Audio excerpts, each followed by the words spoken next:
let's talk about your pal Dan Lambert. He's going to come into the promotion, and the story at the tapings is he's looking to end the Jarrett legacy in professional wrestling. Of course, we saw Dan Lambert on a lot of things. You've probably seen him around MMA stuff. Of course, he's got his own MMA gym that's super successful. But in addition to that, you've seen him in more recent years in AEW. But believe it or not, he was there way back when in GFW. Talk to us a little bit about how he came to be a part of the organization.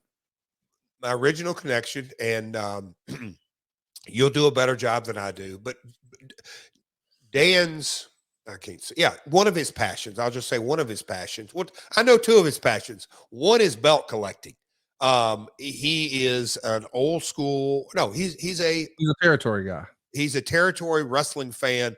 Boy, he knows his stuff in and out. I've got so much respect for that guy, his knowledge, his passion for it, but also America's top team. It's an MMA team, and they kick ass. They've got a lot of fighters that are out there in MMA world, not just UFC, all different brands, all different promotions.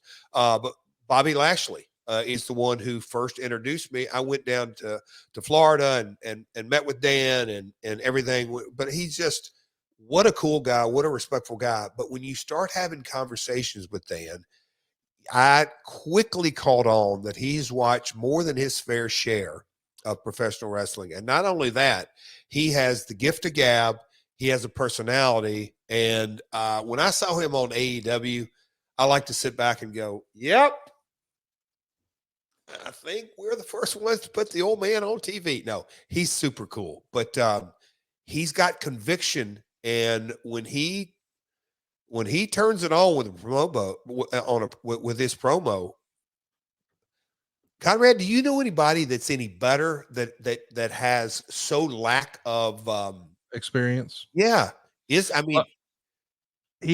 the real life version of a Jim Cornette or a Paul Heyman who can just cut a promo and there you go. But it's because he's been a sales leader and ran a sales force and been a business leader and built businesses and he has a passion for it. And so, the balls it takes to be an entrepreneur, he's got, and the balls you have to be a sales leader and AKA be a public speaker and put yourself out there and not be risk averse.